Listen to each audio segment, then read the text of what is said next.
Okay, welcome back everyone. So in the last few lectures, we saw in details how the different aspects of a BJT works.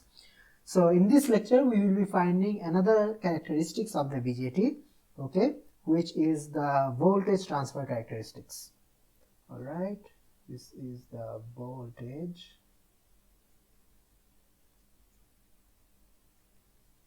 transfer characteristics. All right. Okay. So as you can remember, this was our basic configuration of this was our basic configuration of a BJT amplifier, right? We had some input voltage and some resistance to convert the input voltage to a current, then another resistance at the output to convert the current to a voltage, and finally we had our supply voltage at the output. All right. So to find the voltage transfer characteristics, we will be let's make it more. Let's derive the expressions in more general terms. So let's write the input voltage as Vi. Okay. Let me write the terminal names. This is my emitter terminal. This is the base, and this is the collector terminal. Okay. Since this resistance is connected to the base, we can write this as RB. Since this resistance is connected to the collector, we can write this as RC. Okay. And since this is the supply voltage of the output loop, so we can write this as VCC. Okay. All right. And now the output voltage that I will be taking in this circuit is the output across the transistor. Okay. So the output terminals of the transistor are the C and E. So by the output voltage, I mean the voltage VC. Okay. So in this lecture, by the output voltage, I will be meaning the voltage VCE. All right. Okay. So as you can see that I have drawn a current source in the place of BJT. The general symbol of a BJT is this. Okay. The general symbol is like this. And I have replaced the general symbol with a current source. That means I will be assuming that my BJT will be working in the active region. Okay. I mean, since we are trying to see how much amplification we will get, we will be assuming that my BJT is operating in the active region. All right. So to find the output voltage VCE, we will do this step by step. First, let's find the input current. Okay. So what is the input current? This is the input current, the current through the base resistor. The current through the base. This is IB.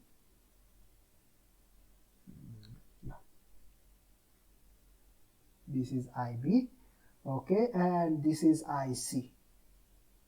Write that here, IC. Okay, so what is the input current? I mean, what is the current IC? Sorry, what is the current IB? If the input voltage is Vi, then the input current will be Vi by RB. Because there is no more element in the input loop. Okay, since there are no other elements, then the entire voltage Vi will be dropped across RB. If there were more elements, then we would have to take those elements into consideration. Okay, since there are no elements, no other elements here, the input current will be simply RB. Okay, since this BJT is working in the active region, what will be the output current? What will be the current IC? Well, if it is working in the active region, then amplification will occur and the output current will be beta times the input current. Okay. Note this very carefully, that this relation, this IC equals beta IB, only holds in the active region. Okay. Only for active. Well, let me write that in red, I guess that is better. Only for active. You cannot write this expression for the saturation region, you cannot write this expression for the cutoff region. Okay, as we know that in the saturation region and in the cutoff region, the output current does not depend on the input current. Okay, the input current cannot control the output current in those regions. The input current can control the output current only if the transistor is active. Okay, so mind that you cannot write this expression always. Okay, only for the active region you can write this expression. Okay, so since we are assuming that our transistor is working in the active region, so we can write this expression. So we found the input current, this is the input current, and this is the output current. Okay, so if we know the output current, what will be the voltage across the RC resistor? Okay, what will be the voltage? VRC. All right, so the voltage across the VRC resistance will be the output current, which is IC, times RC. Simple enough. Okay, very simple relations. The input current is input voltage by input resistance, output current is beta times the input current, and the VRC is IC times RC, I mean the output current times the output resistance. Okay, so let's do some substitutions. Let's substitute the value of IB from this equation to this equation. So we will get IC equals beta times VI by RB. Okay, I have just put the value of IB from this to here, and again we put the value of this equation to this equation, the value of IC. Then we will get VRC. I should have probably wrote it like this. Yeah, this should be better. Okay.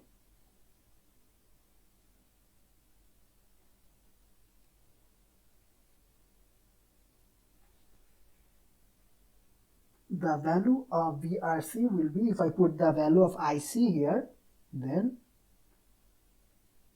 beta times RC by RB times VI.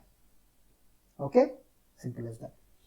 All right, so finally we are trying to find the output voltage, I mean VCE. So what will be VCE? If I write it here, then VCE will be, the supply voltage is VCC, right? This is the supply voltage, and VRC is the voltage across the resistor. Then in the output loop, since there are only 3 elements, then VCE will be VCC minus VRC. The supply voltage minus the voltage that is dropped across the output resistor. Okay, simple as that.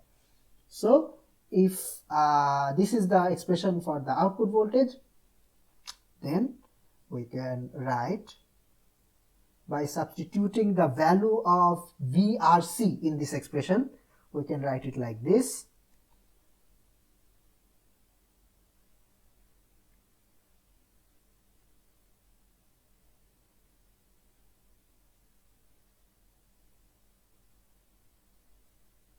Okay, I put in the value of VRC, then I can write V out, I mean VC is V out, right?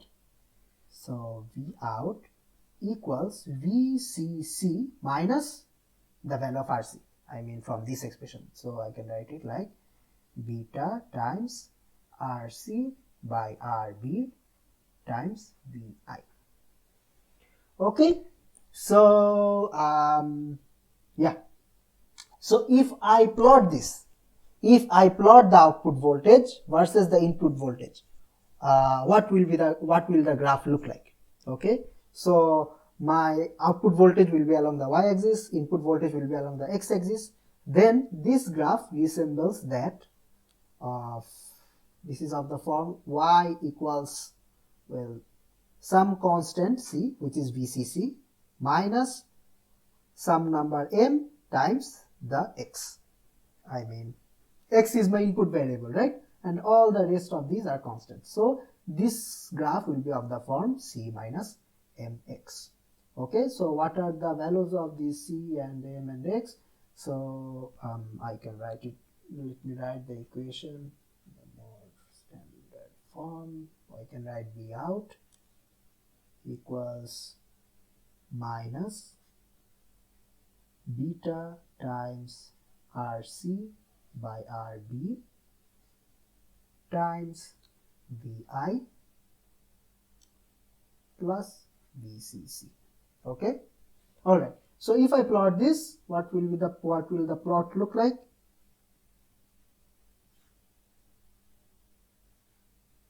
Yeah. Okay. So if the input is 0, if the input voltage is 0, then what will be the output voltage? If you put Vi equals 0 here, then the output will be VCC, right? This will be the output voltage. Suppose this is the VCC point. Okay, let me just label the graph properly. This is my V out and this is my V in. Okay, all right, maybe I think I should draw that in a bigger font.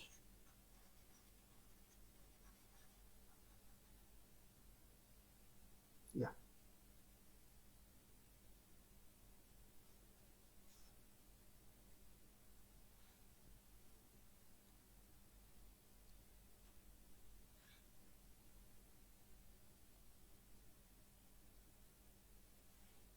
Okay.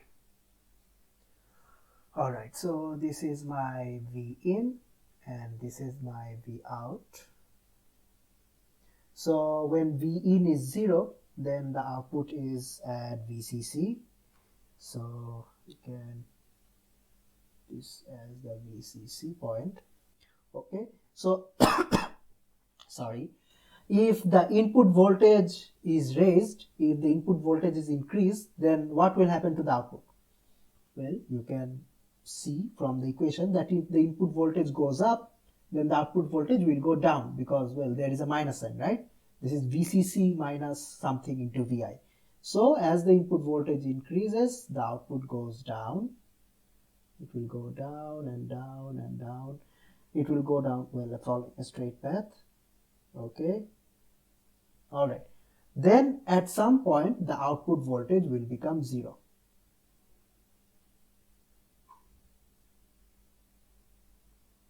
Okay.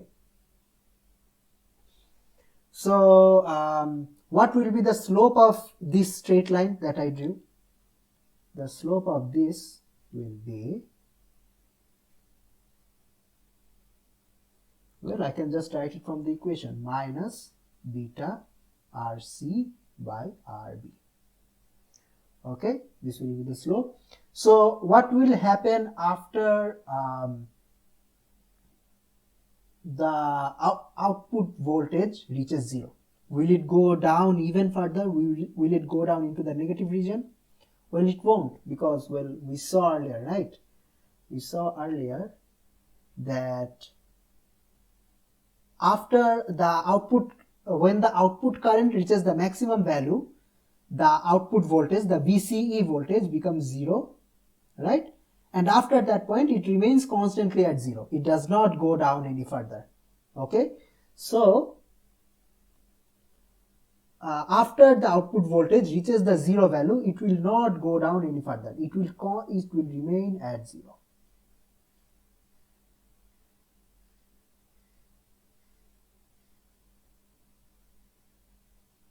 Okay, and similarly, if the input voltage is negative, all right, if the input voltage is negative, then what will be the output voltage? Well, if the input voltage is negative, we cannot put the input voltage directly into this equation. Why? Because we assumed that this equation holds only for the active region, right? And we know that if the input voltage is negative, then the transistor does not remain in the active region, it will be in the cutoff region. Okay, so for the cutoff region, what will be the output voltage? If I if I go to the circuit above, if the input voltage is negative, then the output current will be 0, right? If the output current is 0, then this will be open circuit. Okay, no current will flow in this direction. Then what will be VCE? Since no current can flow through this direction, then no voltage will be dropped across RC. Okay, I mean IC will be 0, right? If IC is 0, then VRC is also equal to 0. Okay, so if VRC is 0, then from this equation you can see, if VRC is 0, if IC is 0, then VRC is 0, and if VRC is 0, then VCE equals VCC. Okay, VCE equals VCC. Alright, so for all negative voltages, IB is 0, and similarly IC is 0. If IC is 0, then VRC is 0, and if VRC is 0, then VCE equals VCC, or Vout equals VCC. Okay, alright, so for all negative voltages, Vout is equal to VCC. So I can draw this like this.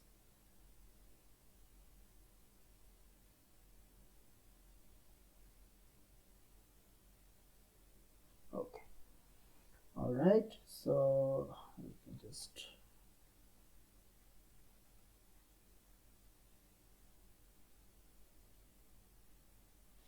draw that properly. Alright. Okay, so this is the voltage transfer characteristics of a BJT amplifier. Okay, this is the VTC, the voltage transfer characteristics of a BJT amplifier. All right, so from this graph, what are the regions, which part of the graph represents which region? Well, as we said, this part represents the cutoff, right? Because, well, no current is flowing through the transistor in this region. This part represents the saturation, okay, because the BJT is short circuit in this region, and this part represents the active region. Okay, so yeah, that's about it. This is the voltage transfer characteristics of the BJT amplifier. Okay, so this amplifier configuration has a specific name to it. Okay, suppose I give some values. Okay, I for the previous problem that we did, what values of B, RC, beta, and VCC did we use? So we used beta equals to 2. We used beta equals 2, and RC equals 2K, and RB equals 1K, and VCC equals 20 volt. Okay, these are the values that we used when we were doing our this problem. Okay, these are the values of the resistance and voltage sources that we use. Okay, so for that specific problem, if we put in these values into this expression, then what we will get, the expression we will get is V out equals minus 4 V in plus 20. All right, so what does this mean? This means that if I apply some voltage at the input, that voltage will be multiplied by minus 4. Okay, that voltage will be multiplied by minus 4 and will be shifted upwards by 20 volt, and then it will come to the output. Okay, so what is the gain of this amplifier? What is the amplifier gain? We usually write the amplifier gain like this. Amplifier voltage gain, let me be more specific, amplifier voltage gain, we write this as AV. For this amplifier, this AV is equal to minus 4. Okay, if I put in the value of the general expression, then the amplifier voltage gain for a BJT amplifier is beta RC by RB. Okay, as you can see that the voltage gain is negative. What does that mean? What that means is that the output voltage will be flipped. Okay, So suppose if V input, the input voltage, I apply a sinusoidal wave like this. I apply a sinusoidal wave like this. So to produce the output, this is the input, right? This is the input versus time. This is the waveform graph. Then to produce the output, what I will have to do is multiply this wave by -4, right? So if I multiply by -4, then the wave will flip, okay? And it will become like this.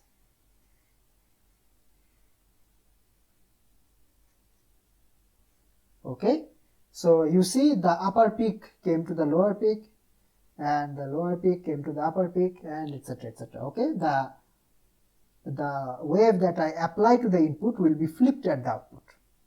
Okay, and it will be multiplied by 4. It will be flipped and it will be multiplied by 4, and then it will be shifted upwards by 20 volt. Okay, so if I shift this wave upwards, it will look something like this. Okay, suppose I shift it upwards by 20 volt. Okay, so since if we use this amplifier, the output voltage is flipped, okay, it is inverted. Okay, the output voltage is inverted. This configuration of a BJT amplifier is called an inverting amplifier. All right, this is called an inverting amplifier.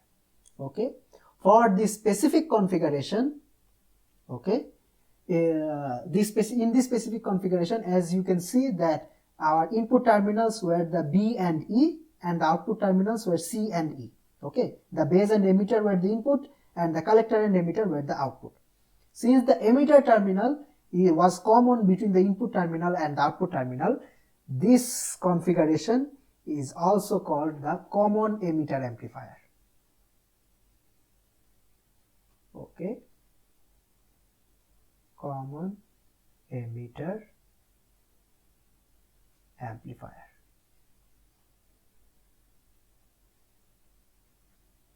All right, so for a BJT, the common emitter amplifier is an inverting amplifier. Okay, I mean, inverting amplifier is a very general term. Okay, you can make inverting amplifiers using many types of devices and many types of circuits. And explicitly for this example, this was the common emitter configuration of a BJT. Okay, so the common emitter configuration of a BJT is an inverting amplifier. Okay, this is an inverting configuration.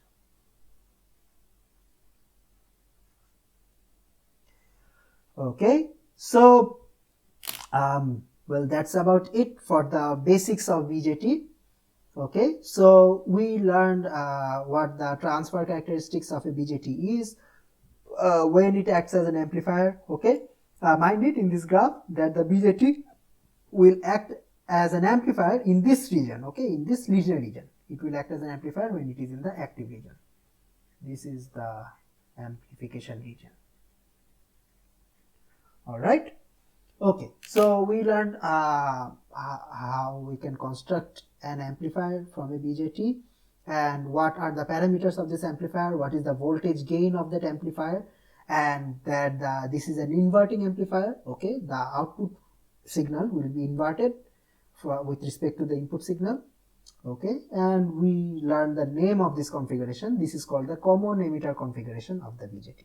Okay, so in the next lecture we will be reviewing the exact same concepts for the field effect transistor. Okay, we won't have to do anything new.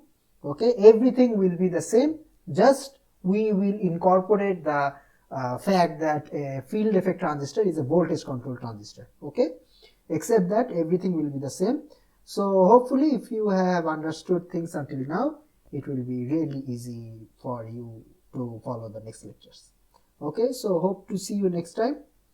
Thank you for listening to me. Bye bye.